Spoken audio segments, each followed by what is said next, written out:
retrouver dans le sac. David. Un autre message. Bonjour et bon début de semaine à toi, André, et à ton plateau. Tu es comme mon cœur veut et tiens bon avec tous ces hommes, surtout à Niemek et à Orona. Pour la dénonciation, je trouve que le comportement de la femme est suspect. Si elle voulait se débarrasser, elle ne devait pas garder cela soigneusement. Eddie de Ngambi. Bonjour à vous sur le plateau. Que cet homme arrête de voir le mal sur sa femme, sinon il va divorcer. Monsieur Mbala. Bonjour, certainement il a un gros ventre et ne parvient pas à le faire lui-même, mais loin de là, il devrait quand même, justement, en aimant sa femme, elle saura que son mari l'aime. Bon, qu'est-ce qu'il voulait dire, on ne comprend pas très bien. En tout cas, voilà, merci pour ces premiers messages. On va donc poursuivre avec la thématique du jour. Comme vous le savez déjà, nous parlons ce matin des 40 ans du RDPC, voilà, célébré donc aujourd'hui sur toute l'étendue du territoire national, entre meetings et toutes les célébrations que nous aurons en ce jour d'anniversaire. Force est quand même de constater que on a des tas d'immondices, on a des bouquets de poubelles qui décorent en ce moment le pays et particulièrement la capitale politique, Yaoundé et même Douala. On en parle donc ce jour comme étant une tache noire, n'est-ce pas, concernant, voilà, mesdames et messieurs, cette célébration de la 40e année du RDPC qui cadre et qui coïncide bien sûr cette année avec la tenue de l'élection présidentielle qui est attendue au mois d'octobre. Alors, pour commencer, je vais me retourner peut-être vers M. Bernard Ouna qui est avec nous. La première question est celle de savoir, on célèbre le 40e anniversaire, mais qu'est-ce qu'on met dans le 40e anniversaire? Qu'est-ce qu'on célèbre véritablement aujourd'hui? Je suis très embarrassé. Je voudrais même déjà vous avouer que j'ai beaucoup d'admiration pour les communicants du RDPC. Parce que, à dire vrai, leur secrétaire national de la communication devrait leur fournir encore d'autres armes pour mieux se comporter sur les plateaux de télévision. C'est très difficile, le bilan du RDPC. Quand vous faites un week-end sans courant chez vous, sans eau, quand vous mettez le nez dehors pour aller quelque part et que c'est les immondices qui vous accueillent, qui vous encerclent, vous suffoquez, quand rien ne va, même quand vous êtes du RDPC, que vous êtes sérieux, vous avez l'honnêteté intellectuelle de dire que c'est compliqué pour le RDPC et son bilan aujourd'hui. Qu'est-ce qu'on célèbre aujourd'hui? Moi, j'ai peur qu'on ne célèbre rien du tout. J'ai peur qu'on ne célèbre rien du tout parce que si vous avez fait un tour à Yaoundé aujourd'hui, ce matin, vous allez vous rendre compte que la ville est vide. La ville est vidée de tous ses fonctionnaires. La ville est vidée de toutes ces élites. Chacun est rentré au village. Tous les ministres, directeurs généraux, tous les élus locaux, tout le monde est rentré au village pour aller organiser, pour aller festoyer avec les militants de base pour un 24 mars. Mais vraiment, qu'est-ce qu'on met dans cette célébration? C'est des discours un peu creux, c'est des discours un peu mensongers parce qu'en réalité, tout le monde sait que rien ne va. Tout le monde le sait. Même si personne ne veut le dire.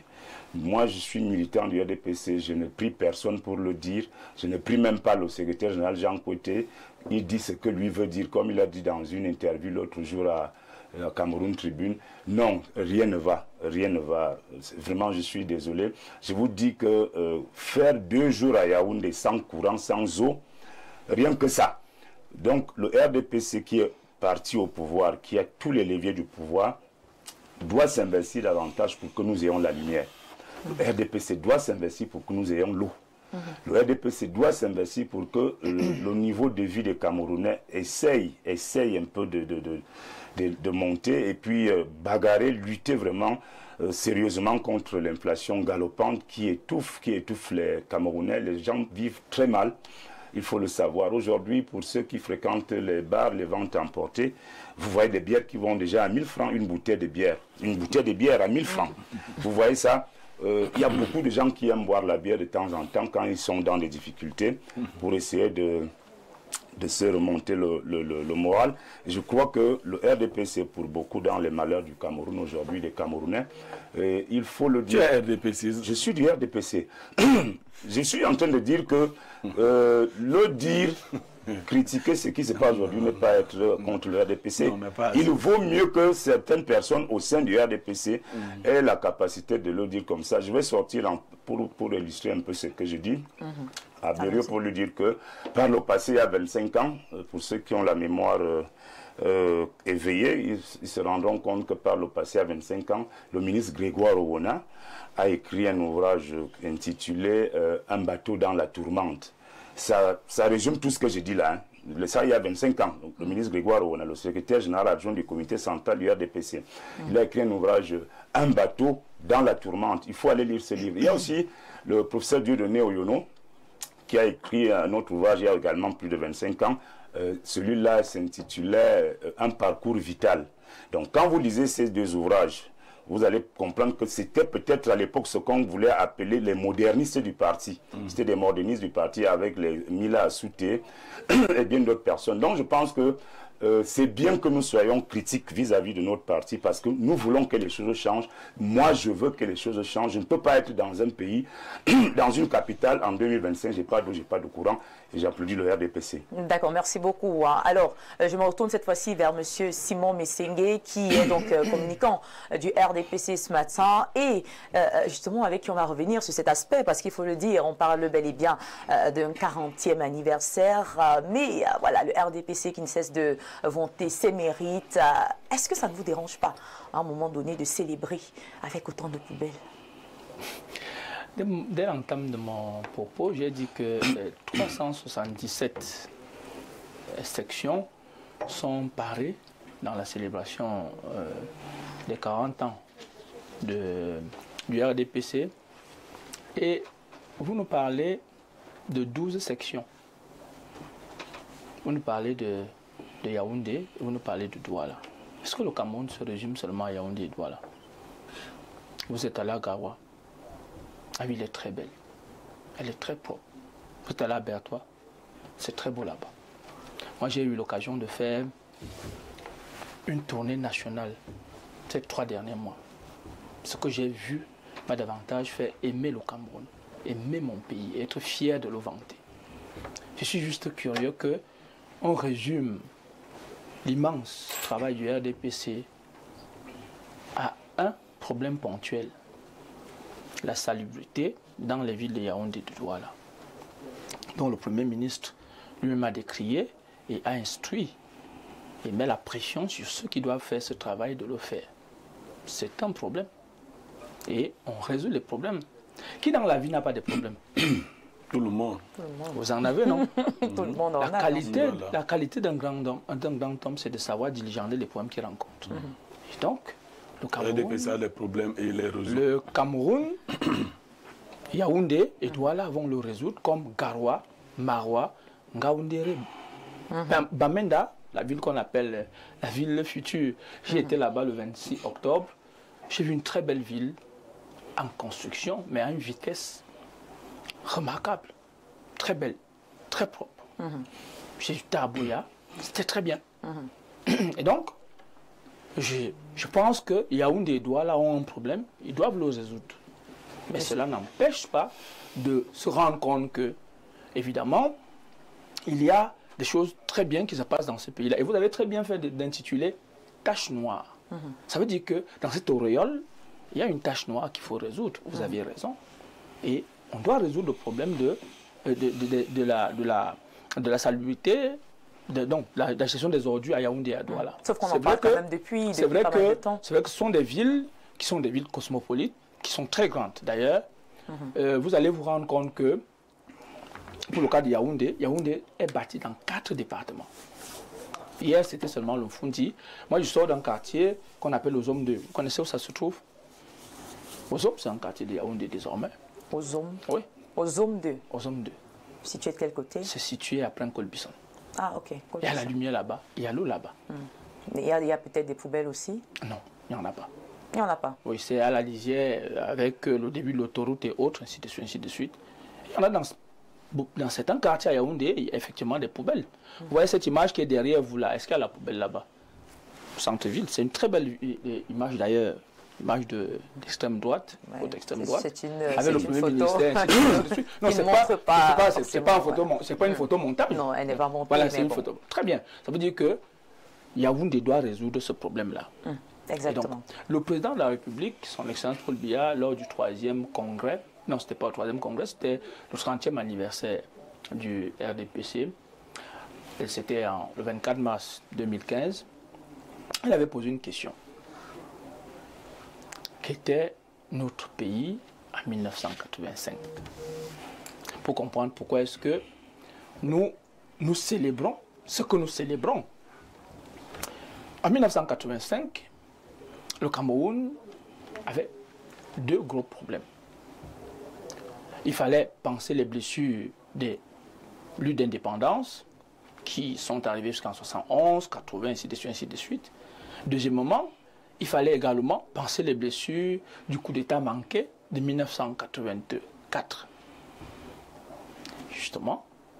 Et pour penser ces blessures-là, l'UNC étant arrivé à ce qu'on a appelé ayant atteint son âge d'or, ça veut dire qu'il avait rempli son rôle, celui de mettre les fondations d'un État et de permettre à ce que cet État-là se déploie dans le Conseil des Nations. Maintenant, il fallait faire de cet État un État moderne.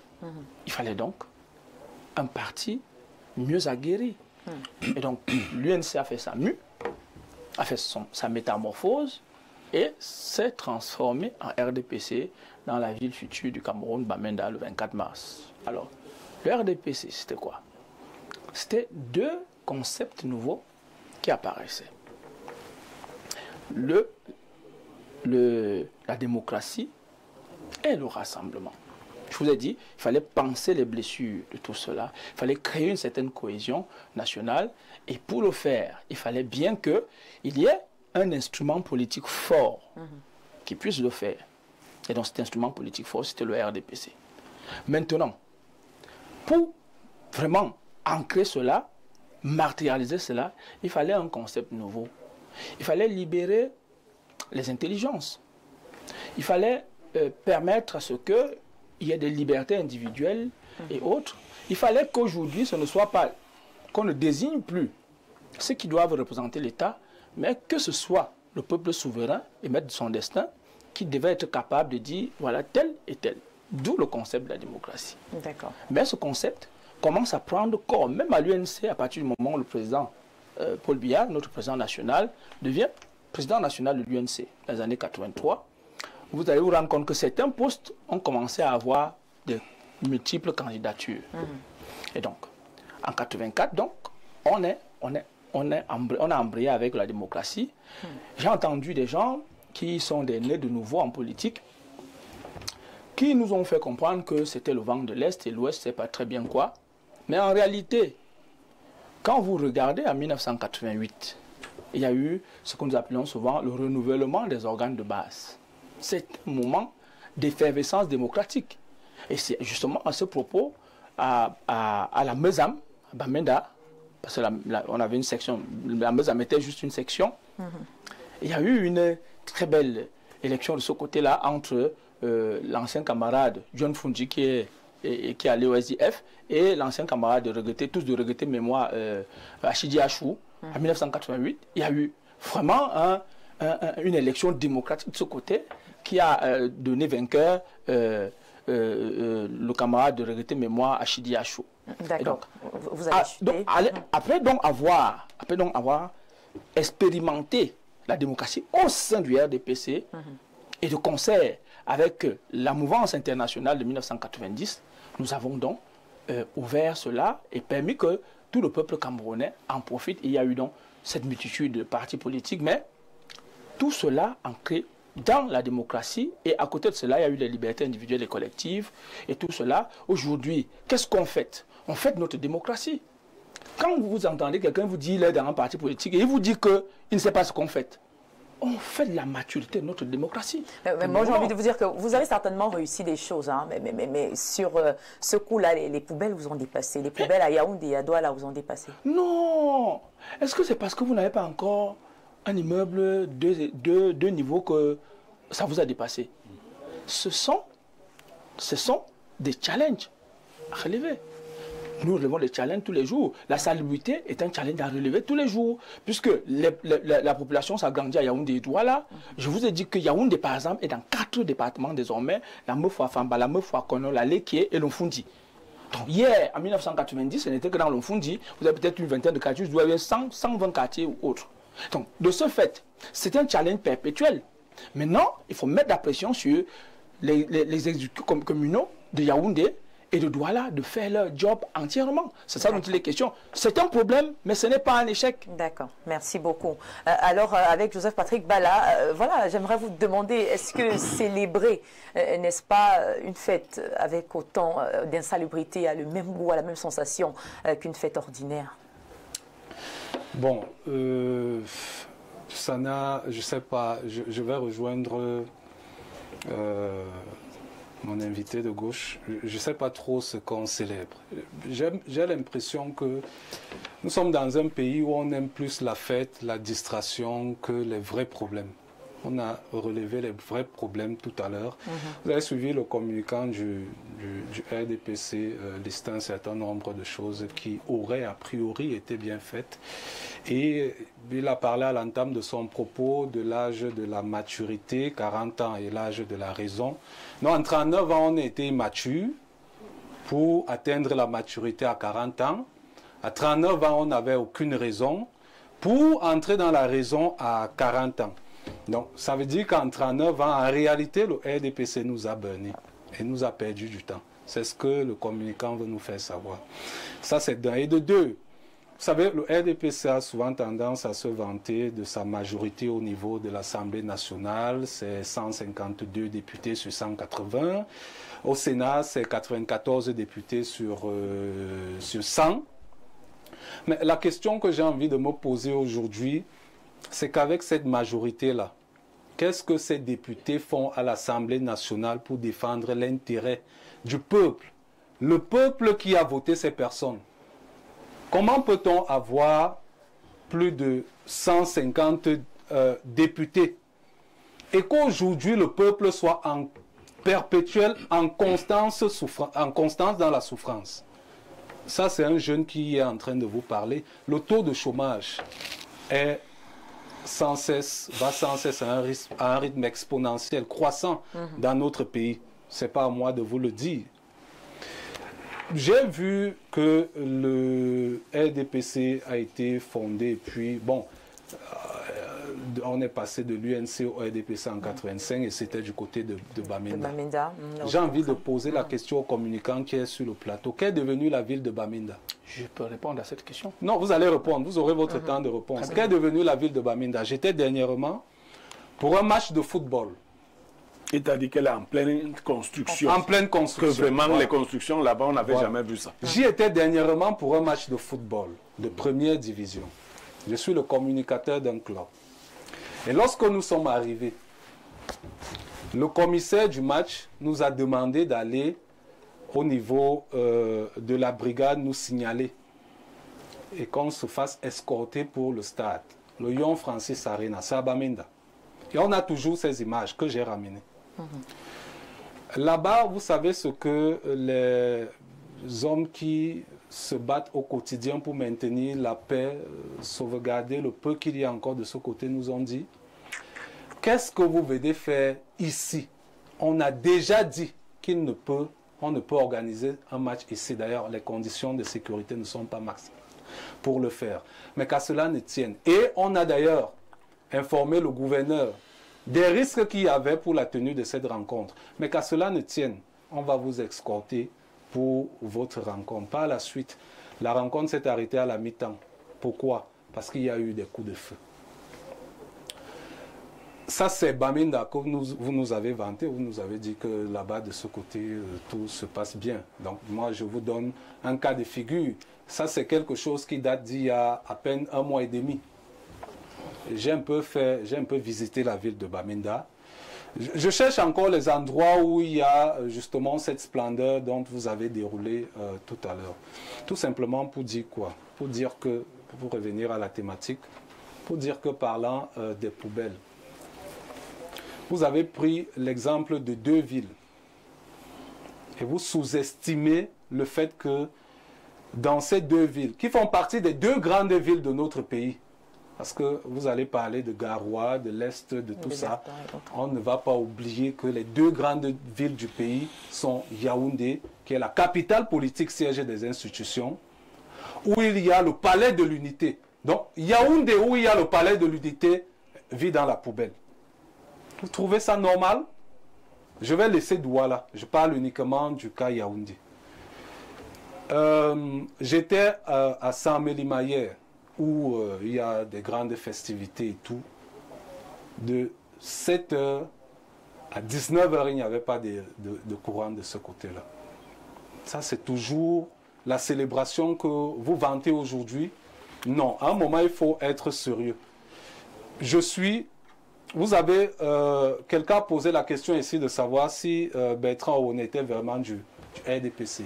Voilà les vrais militants du RDPC qui ne se délient pas la paternité ou alors l'appartenance à ce parti politique, mais qui reconnaissent tout de même qu'il y a des failles dans ce parti politique qu'il faille corriger, excusez-moi la répétition, et il faut les corriger. Au lieu de venir vous asseoir avec tout le beau sourire et le costume comme moi, montrer que vous êtes très frais, d'ailleurs nous le sommes tous ce matin, et dire comment les choses vont bien, et dire comment vous avez aujourd'hui réussi, quitte à fêter le fait que vous ayez réussi pendant 40 ans, vous devriez dire aux gens de votre parti, au secrétaire général, en particulier Jean Kouete, qui a vanté d'ailleurs, comme vous, ses mérites. D'ailleurs, vous êtes juste une suite de ce qu'il a dit dans le quotidien Capitaux Public Cameroun Tribune.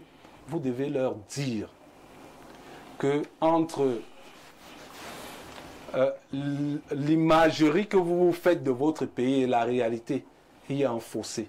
La réalité, c'est que les poubelles font partie du quotidien des Camerounais. La réalité, c'est qu'il n'y a pas d'énergie électrique, c'est le quotidien des Camerounais. La réalité, c'est que le taux de chômage est sans cesse croissant. La réalité, c'est que même l'eau, lorsque vous ouvrez votre robinet, si vous mettez le microscope, vous n'allez plus boire de cette eau. Voilà les réalités de notre pays. Ça, c'est mon premier jeu. D'accord. Voilà. Merci beaucoup, Joseph-Patrick Bala, pour votre première intervention.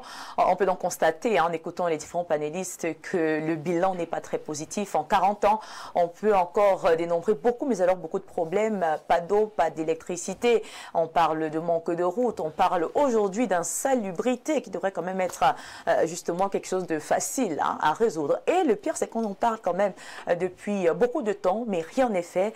Du coup, force pousse donc voilà les uns et les autres à s'interroger, à se poser des questions. Que fait le Rassemblement démocratique du peuple camerounais? Alors, avec vous, Blériot Niémec, on va certainement revenir, bien sûr, sur cet anniversaire que l'on célèbre aujourd'hui. Est-ce que vous ne pensez pas que c'est quand même le côté triste de cette célébration en cette 40e journée d'anniversaire du RDPC? Alors, je vais vous surprendre, M. Messenger se moque bien de vous parce que il pourra très bien se défendre à partir de ce que vous lui avez présenté. Ce que nous avons dit jusque-là, ce n'est pas le RDPC. Mais je vais vous présenter le RDPC. Et là, Messenger ne pourra rien dire. Voilà un parti politique qui a 40 ans, qui a son président national, qui est président de la République. Qui n'a pas à Yaoundé pu avoir un siège? Ne parlons pas de l'État.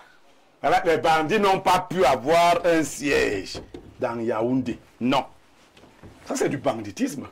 Ils ont loué le palais des congrès et ils n'ont pas pu payer. Ils ont fui. Maintenant, ils ont arraché un ancien ministre. C'est ça le R. Tu peux montrer ta carte de RDPC. Il n'y a personne. On a où est ta carte de RDPC? La carte est à la maison. À la maison. Toi qui fais aujourd'hui, où est ta carte? Ajout de cotisation. Non, toi, où est ta carte? Ces gens, Emma Basile avait donné un jour. Il était le trésorier du RDPC. Il avait dit qu'il y avait combien d'argent? 25 000 dans les caisses du RDPC. Voilà le meilleur parti du monde qui a 25 000, qui avait 25 000 dans. Aujourd'hui, je crois qu'ils ont même 0,7 000. Vous n'avez qui est le trésorier. Un parti politique qui n'a pas de fonds. Parce qu'aucun militant n'y met 5 francs. Monsieur n'a jamais cotisé dans le RDPC. Personne ne cotise, on part là-bas pour prendre. Non, les gens cotisent lorsqu'il y a des échéances de renouvellement des organes de base. Alors, Pour candidater, il faut avoir une carte de cotisation à jour. Voilà, pour les candidats. Les autres, même les vêtements que les autres membres des partis politiques s'achètent, les tissus. C'est-à-dire qu'au RDPC, tu as ton mariage. Au lieu que tu t'habilles, toi-même on t'habille. C'est-à-dire qu'on les a... Ils ne donnent rien au RDPC. Et une autre curiosité, tous ceux qui dirigent le RDPC au sommet, c'est des gens qui n'ont jamais été militants du RDPC. Le jour où ils ont été nommés, ils ont envoyé des gars comme Bernard Rona, leur fait les cartes dans la nuit. Tout à fait. N'est-ce pas? Va nous faire rapidement la carte. Si on découvre que je ne suis pas du RDPC. Les militants par décret. Par décret. Oui. Donc, voilà l'image. Maintenant, les communes, il nous a dit que les communes doivent faire leur travail. Les communes les plus importantes sont les communes du Mfundi et les communes du Vouri. À elles seules, les deux grandes communes-là font à peu près 8 millions d'habitants. Les deux communes, le Mfundi et le Vouri, c'est à peu près 8 millions d'habitants. Est-ce qu'on peut s'amuser avec 8 millions d'habitants dans ces communes-là pour aller dire... Et les gens de Garoua vont écrire. Parce qu'ils viennent, quand ils croient que... Tu crois que Garoua, ce n'est pas au Cameroun. Les gens de Garoua vont écrire pour nous dire comment il y a la salubrité à Garoua. Commençons dans toutes les communes qui sont autour de Yaoundé. Entrons dans Douala. Tous les maires du RDP sont incapables de mettre la salubrité dans leur mairie. C'est des incapables.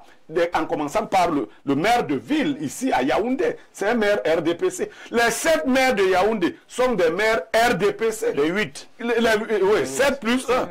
Ils sont les maires du RDPC. RDPC égale RDPC poubelle Yaoundé. Voilà, c'est ça. Il y a déjà le challenge. Il y a même déjà le challenge qui n'était pas au courant. Donc, le RDPC, qui est habitué à ce genre de choses, nous sert ça tout le temps. Et ça ne semble pas grave, parce que M. vient de nous dire que, bon, alors, si on peut manger dans la poubelle, l'ordure, disait Isaac dans l'une de ses publicités, ce n'est pas l'objet qu'on jette, c'est celui qui jette mal l'objet, qui est l'ordure. Donc, on se comprend. Le RDPC, c'est un parti dans lequel les gens n'ont aucune conviction. Aucune. On s'affilie dans cette affaire-là. Il y a peut-être des premiers membres qui croyaient en quelque chose. On s'affilie dans cette affaire-là comme dans un ordre, en attendant son tour. Lui, il est considéré comme la jeunesse du RDPC. Alors que nous et moi, nous avons le même... Voilà la jeunesse, voilà. Voilà, voici là. Je vous ai dit à l'entame de l'émission qu'au bureau politique, voilà, c'est l'instance qui vient après le congrès. Voilà. Il y avait 30 membres issus du congrès. 19 sont morts. De 2011. Alors, les 11 qui restent. C'est Sadi qui est jeune. Jeune, Sadi et l'ancien ministre de la fonction publique, comment il s'appelait là? Voilà les jeunes du RDPC. Donc, quand tu approches à la cinquantaine, tu es de la jeunesse du RDPC. Parce que tu vas faire comment pour être au sommet, pour avoir un poste au RDPC? C'est donc un parti de gérontocrates. Il a parlé de la démocratie dans le RDPC. Un parti qui ne tient jamais ses congrès, ne parlons pas de l'État. La démocratie se manifeste à quel moment? Un parti qui, même lors des élections, fait exclusivement des investitures orientées. On impose aux militants. On dit que c'est elle qui sera votre maire. La plupart des maires, ici à Yaoundé, n'étaient même pas connus dans leur mairie. C'est-à-dire que le type qui est sorti maire là, ça n'a jamais été un militant. On est allé ramasser quelqu'un aux impôts, il était inspecteur des impôts. On a dit que bon, tu es le maire de Yaoundé tel, et ainsi de suite. Vous voulez... Est-ce que vous connaissez ça? Si la démocratie était connue au RDPC, vous qui êtes un parti majoritairement jeune, c'est-à-dire jeune, 50 ans en montant, on verrait comment les choses changeraient. On verrait comment on changerait les postes. Je ne vous attribue pas l'échec de l'État, ça c'est autre chose. Je vous demande où est votre siège. Vous, le parti, le plus... D'ailleurs, l'une de vos représentantes a dit ici que c'est le plus grand parti au monde. Où est le siège du RDPC? Le siège du RDPC. Pourquoi vous avez trompé Paul Biya comme ça? Vous savez qu'après lui, vous allez éteindre l'affaire. Montrez-lui ce que vous avez fait, même par amour pour lui-même, comme siège du RDPC. D'accord. Merci beaucoup à vous, Blériot. Nyemek, voilà. Simon qui voudrait dire un mot. Allez-y. Je dois d'abord dire à Nyemek que nous ne louons pas là où nous sommes. Vous ne louez pas, vous avez construit. Ce siège-là est le siège du RDPC. Comment ça? Oui, explique-nous, explique aux populations. Je vous donne une information. Oui, dis-nous comment. Le ministère qui louait à cet endroit, louait le siège du RDPC. C'est impossible. Je vous donne Tu dis quelque chose pour les générations, c'est faux. Ça s'appelait la maison. Non, il ne faut pas mentir. Ça s'appelait la maison du peuple. Où on a un autre né. Non, tu ne dis pas vrai. Ne dis pas ça. Moi, je l'ai suivi. Je ne peux pas te suivre mentir. Tu l'as suivi. Le RDPC n'a jamais construit à Yaoundé. Je suis vrai ou faux, Oona? Je suis désolé. Je suis désolé de me dire. Oui, le RDPC avait construit. En quelle année? Oui, allez-y. Je crois que, ayant au moins... oui, le RDPC a construit ce siège en quelle année? Ayant au moins... Oui.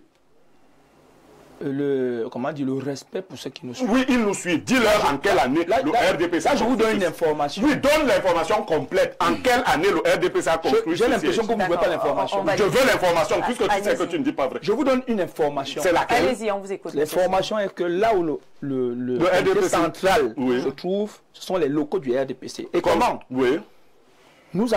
Nous bénéficions du patrimoine de l'UNC. Parce que l'UNC, c'est le RDPC.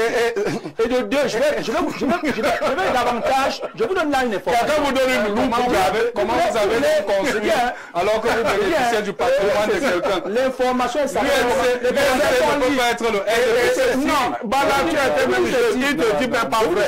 Aïdjo aimait tellement ce pays que Aïdjo n'a jamais... Non, cette information ne dit pas vrai. Aïdjo était tellement respectueux de ce pays qu'il n'a jamais appelé cette maison la maison de l'UNC. Il l'appelait maison du peuple. C'est comme ça que ça s'appelle. Les commentaires maintenant. Ce n'est pas des commentaires. Je vous dis, c'est pas avec moi que tu vas faire ce jeu. Je dis cela. À quel moment ça s'est appelé maison de l'UNC? Je vous donne l'information. Laquelle? Maintenant, monsieur Blaireau, vous êtes un très bon communicateur. Vous allez nous donner. Oui, vous allez dire qui est notre bailleur.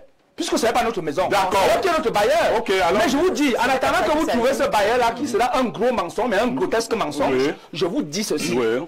Le RDPC, le siège actuel du comité central, est la maison du RDPC. Et je veux même aller plus loin. Oui. Le terrain d'en face, de l'autre côté, qui nous sépare de la route, de l'autre côté, en allant vers le truc, c'est le terrain du RDPC. Alors, je vais vous dire une chose. Oui. Quand vous ne connaissez pas un parti politique, vas-y, laissons les errements. Oui. Nous sommes en train de dire ceci. Le RDPC, effectivement, assume son bilan. Et son bilan est remarquable. Je ne suis pas dans la logique de... Son bilan est remarquable. C'est quoi le bilan? Son bilan est remarquable. C'est lequel? À quel niveau? Vous mettez quoi dans C'est lequel? Je ne veux pas faire le bavardage. Mais dis donc le bavardage. Remarquable, c'est bien vous parlez aux téléspectateurs. Il faut que les téléspectateurs sachent en quoi le bilan du RDPC est remarquable. Vous êtes le conseil des téléspectateurs. Allons-y, on va prendre quelques réactions tout à l'heure. On ne va même pas supporter les réactions. Alors, personne n'aime le RDPC dans ce pays, pas même toi. Moi j'ai compris que personne n'aime l'affaire ci. Il y a beaucoup de personnes qui sont érigées en directeur de conscience, de quoi? Proclamer des autres. Moi, je parle souvent du RDPC. Je laisse le soin aux autres d'en parler. Tu vas voir maintenant. Alors, oui, je suis en train de dire ceci. pour qu'on puisse prendre quelques réactions. Je suis en train de dire ce ceci. Je vous ai dit, c'est le RDPC qui amène la démocratie, la liberté d'expression et la liberté d'opinion. Et même bien plus tard, monsieur la liberté d'expression, Martinez au moins mort par rapport à... Mon Dieu, nous faisons là du bavardage. Non, c'est pas le bavardage. Alors, vous avez parlé de démocratie et liberté d'expression. Martinez Zogo est décédé. Je ne parle pas des procès pendant en justice. Vous devez le savoir, c'est ça le droit. On ne dit pas des choses alors qu'un procès en justice, vous venez parler de ça ici. Vous êtes juge, vous connaissez le dossier. D'accord. Voilà. Alors, parlez des choses dont vous connaissez. Laissez les juges faire leur travail. D'accord. Alors, je dis ceci. Le RDPC, en 40 ans, a un très bon bilan. Mais cela ne veut pas dire qu'il n'a pas eu des moments d'écueil, des moments de difficulté, des défis à relever. Alors, je ne comprends pas aujourd'hui, les gens vous disent que, parce que dans certains quartiers de Yaoundé, il y a des poubelles. Alors que dans d'autres, il n'y en a pas. Alors, on vient nous dire que bon, comme il y a des poubelles, ainsi de suite, là vraiment c'est triste, c'est très grave. Vous connaissez un seul pays au monde où il n'y a pas la poubelle. Où il n'y a pas de coupure d'électricité. Où il n'y a pas la poubelle. Je connais les pays où il n'y a pas la poubelle. Pas les... Très bien. Mais comme on veut toujours instrumentaliser les difficultés, c'est ça qu'on appelle l'instrumentalisation de la difficulté. On vous dit que parce que on vous dit le chômage est exponentiel, ainsi de suite. Est-ce que vous connaissez un pays au monde où il n'y a pas le chômage? Vous avez pris le taux de chômage au Cameroun, voilà. Ça c'est les éléments de la Banque mondiale, c'est 3,6% de la population. D'accord, alors c'est noté. On va prendre quelques réactions si vous le voulez bien, monsieur Simon. Des éléments. Merci, donc, monsieur quand vous voulez Simon. connaître un pays, Merci, monsieur des éléments. Simon. Merci, merci. On va prendre quelques réactions pour voir ce que pensent les téléspectateurs. Voilà, merci. Bonjour madame, vous êtes très belle ici à Berthois. Et Néo nous a fait ça dur, on dort pratiquement dans le noir. Et l'approche des examens officiels, c'est vraiment regrettable. Habité depuis Berthois. Alors, un autre message. Bonjour à tous sur le plateau. Merci Blériot pour ce visage du RDPC. Il vante la ville de Garoua comme si c'était une référence. Nous, habitants de Garoua, faisons l'effort d'entretenir notre ville par endroits, notamment au centre-ville. Mais la ville, dans sa globalité, elle reste comme à l'image de Douala et de Yaoundé. Une ville très sale. Nous avons des images, s'ils veulent. Garoua n'est pas une ville paradisiaque, comme Messengue le dit. Là, nous avons même éludé des véritables problèmes de la ville de Garoua, voire urbaine, urbanisation, grand banditisme et bien d'autres lors du quartier Plateau à Garoua. Un autre message, bonjour, bon début de semaine à vous. J'ai été choqué dans ma zone de travail que je devais citer ici par une demande d'aide sous la section RDPC du coin. Voilà, avait déposé mon bureau à l'occasion d'une cérémonie qu'elle organisait. J'ai été encore plus sidéré lorsqu'à l'intervalle d'une semaine, les interlocuteurs ne cessaient de venir faire des relances incroyables. Pour moi, le RDPC est une merveilleuse esbrouffe. Tout simplement, agréable semaine à vous. Un autre message, bonjour le plateau et bonjour à tous les panélistes de l'émission, bonne semaine à vous.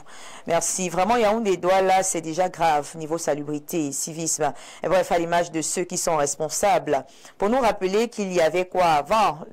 Je suis à Garoua depuis 4 ans et je ne peux plus m'imaginer vivre à Yaoundé avec ce que je vois là. Quoi qu'il en soit, faisons comme d'habitude et espérons que les choses vont changer seules, que les dirigeants actuels vont changer miraculeusement leur politique. L'espoir fait vivre. Vive le RDPC. Un autre message. Tu ne peux même pas tomber, tu es vacciné. Parce que normalement, tu devrais avoir l'AVC. Tomber pourquoi? Pourquoi tu devrais avoir l'AVC? Elle dit qu'elle peut faire de la Garoua, c'est ça? Est-ce qu'elle choisit les messages? Tu devrais avoir l'AVC. Parce qu'on dit que le RDPC fait la mendicité et fait les relances terribles auprès des sociétés. Pour organiser votre anniversaire, vous faites la mendicité. Après 40 ans de pouvoir. C'est pas vrai, c'est pas vrai. Vous menacez même les administrateurs de payer. Je vais vous dire une chose. Quand on a fait notre, on appelle ça le sommier politique, je crois en 2022, on a comptabilisé, quand on parle de militants, c'est ceux qui sont à jour. On a comptabilisé plus de 4 millions de militants. C'est un mensonge. Il n'y a personne qui est du RDPC. Je ne serais pas vrai. Vous êtes dans la logique. Vous êtes de quel parti? Je ne fais pas de politique. Mais si vous ne faites pas de politique, comment vous pouvez... Vous ne faites pas de politique. Parce que tous ceux que je rencontre me disent qu'ils détestent le RDPC.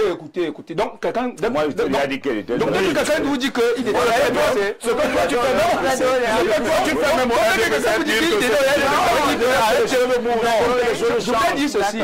Pour voir ce que je dis là, il faut voir deux choses. Les renouvellements des organes de base, comprendre l'effervescence du... Ça dépasse même parfois les autres élections. Parce que ce sont des compétitions bien plus importantes. Comment tu fais même pour avoir le courage de parler comme ça? Moi, je parle des faits. Je parle des faits. Vous étiez en 2022 couvrir les renouvellements des organes de base, non? Vous avez vu les militants, non? Les militants. Tant qu'on me redonne la parole. Alors on va prendre ce message. On va prendre ce message. Est-ce que ces militants ont vraiment le choix? On va parler à leur comme... Non, ces militants n'ont pas de choix. Ils n'ont aucun choix. Vous êtes du RDPC. Même pour être un opérateur économique dans notre pays, si vous n'êtes pas du RDPC, votre activité ne prospère pas. On le sait. On connaît un opérateur économique à qui on a créé tous les problèmes parce qu'il allait donner de l'argent à un parti d'opposition. Et dès qu'il est revenu dans la maison, c'est tout donner l'information. D'accord, monsieur Simon, la question s'adresse à vous. Bonsoir à tous les panélistes. Ma question va à l'endroit du communicant du RDPC. J'aimerais savoir, monsieur le très beau communicant du parti à la flamme, si vous pensez, c'est ce qu'il a écrit, si vous pensez à vos enfants et à vos petits-enfants, à votre descendance, ou vous pensez avoir volé assez d'argent qui soit sécurisé et qui pourront les suffire à un moment donné de votre vie. Est-ce que je peux répondre à cette question? Bien sûr. Très bien. Effectivement, je pense à mes enfants. C'est parce que je pense à mes enfants que je ne cède pas à l'agitation. Que je suis froid dans mes analyses. Que je vous dis le RDPC est le meilleur parti qui puisse continuer à mener ce pays vers son émergence et qui a su montrer, donner des gages de stabilité à tous les Camerounais. Je vais vous prendre un cas de figure. Quand, je pense mal au dernier, qu'en 2021-2022, quand la Covid a menacé le monde entier, le président national, le président de la République, que nous avons présenté comme notre candidat aux élections 2018. Dis-moi un peu, attends, il va me dire quelque chose. Qu'est-ce qu'ils ont fait? Ils ont mangé l'argent de Covid. Qu'est-ce qu'ils ont fait? Moi, je ne vais pas aller dans ce sens-là. Les gens qui ont inventé les morts pour avoir l'argent du Covid, vous avez fait quoi pendant le Covid? Je voulais dire ceci. La pandémie Covid-19 a fait près de 500 000 morts aux États-Unis. Vous le savez, non? En France, c'est plus de 100 000 morts. Très bien. Cette pandémie, elle a fait plus de morts en Côte d'Ivoire qu'au Cameroun. Ah, d'accord. Maintenant, oui, il faut le dire. Maintenant, cette pandémie a menacé le monde entier au point de ramener tous les pays à se renfermer vers eux-mêmes. Heureusement, le RDPC a lutté contre ça. Qu'est-ce que le candidat que nous avons proposé au peuple souverain en 2018, son excellence Paul Biya, a posé comme acte? Lui pouvait même sortir. Lui, ton candidat, là, pouvait sortir. Il a rassuré, d'abord, c'est-à-dire que sortir de ce que les Français ont appelé la psycho-Covid. Il a rassuré le peuple camerounais que nous allons y faire face. Il a mis des méthodes en marche. On donnait les sauts dans les des méthodes en marche. Même si on donne des sauts, ce sont ces sauts-là qui ont empêché qu'il y ait l'hécatombe au Cameroun. Et comme il a manqué des sauts en France, disons-nous une chose. Donc, nous n'allons pas faire dans ce que les gens appellent, nous n'allons pas faire dans ce qu'on appelle la flagellation. Tu parles souvent bien, mais c'est que je te connais. Mais défendre le RDP, ce n'est pas facile.